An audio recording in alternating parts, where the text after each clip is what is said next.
Vamos a concluir nuestra meditación sobre la visión en el cielo,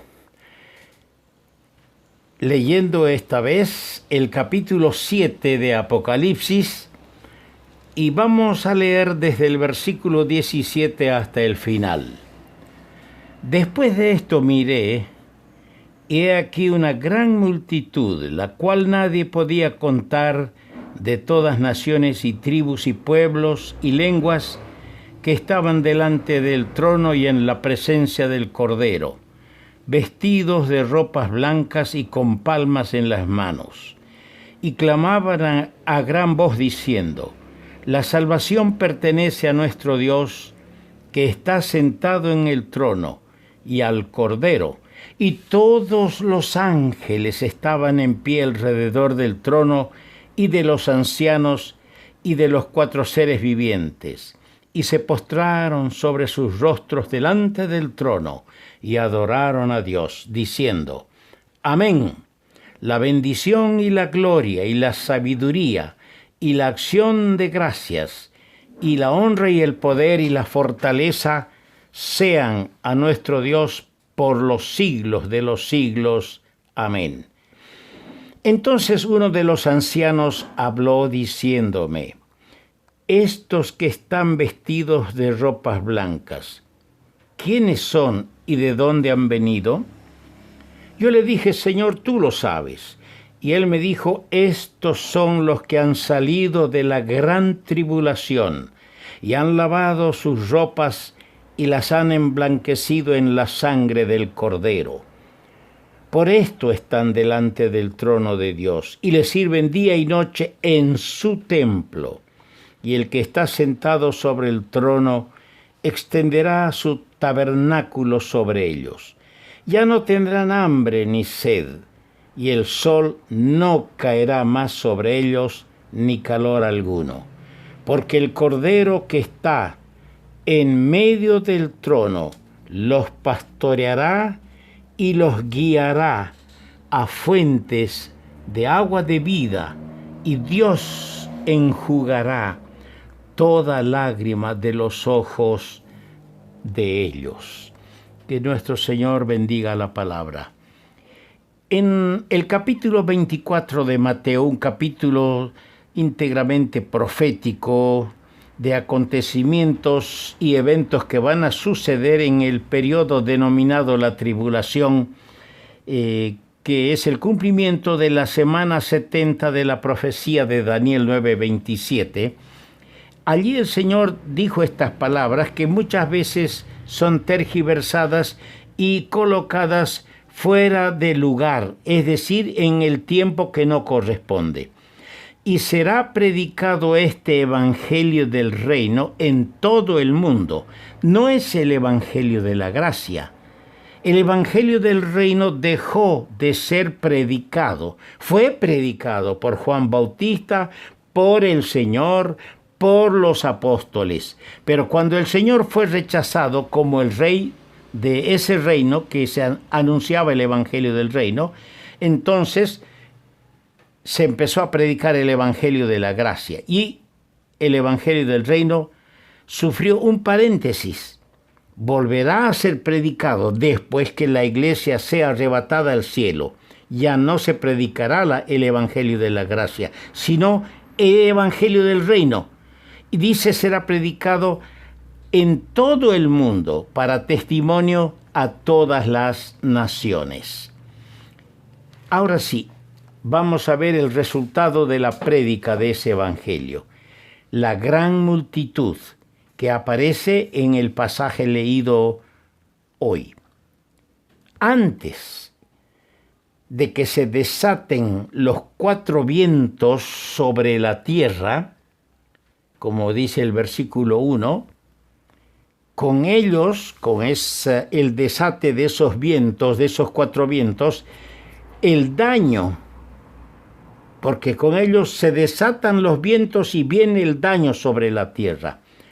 Antes de que ocurra eso, son señalados los escogidos de Israel, como ustedes van a leer en los primeros 8 versículos. son señalados los 144.000 escogidos de Israel. Pero lo que sigue a continuación y que hemos leído, la misericordia divina no se limita únicamente a los judíos. La predicación del Evangelio del Reino durante la gran tribulación será utilizada para la salvación, para la conversión de judíos como gentiles. Ahora, repetimos, la iglesia de Cristo no pasará por la gran tribulación. Ustedes pueden leerlo en Apocalipsis capítulo 3, versículos 10 y 11. La iglesia no pasará, será arrebatada antes de la gran tribulación. Juan contempla pues aquí una vasta, inmensa multitud de toda nación. Sus blancas vestiduras hablan de aquella pureza que proporciona la salvación al convertido, de aquel vestido blanco que es la salvación sin igual. Y las palmas en sus manos nos hablan de gozo perenne y de victoria, porque los que ostentaban palmas eran los vencedores. Esta hueste triunfante contempla cómo sus pruebas han pasado con sus sufrimientos. Sus trabajos han terminado y ahora descansan de sus labores. Su clamor de triunfo va en aumento hacia aquel cuya salvación y poder han experimentado. Así hemos leído en el versículo 10, clamaban a gran voz, diciendo: la salvación pertenece a nuestro Dios que está sentado en el trono y al Cordero. Ese clamor, esa alabanza, promueve la adoración unánime de los seres celestiales, formando entre todos un coro jubiloso. Refiriéndose al versículo 14, alguien ha dicho: el perdón de los pecados indica que han lavado sus ropas. Y el cambio de carácter del pecador arrepentido, que las han emblanquecido en la sangre del Cordero. En cuanto al versículo 15, que dice: por esto están delante del trono de Dios y le sirven día y noche en su templo, y el que está sentado sobre el trono extenderá su tabernáculo sobre ellos. Sobre este versículo, le sirven día y noche en su templo, dice el señor J.N. Darby, tienen un lugar sacerdotal en el templo del mundo. Las multitudes en el milenio serán adoradores. En cambio, estos que han salido de la gran tribulación, aquí son sacerdotes en el templo terrenal de Dios. El Cordero que está en medio del trono los pastoreará.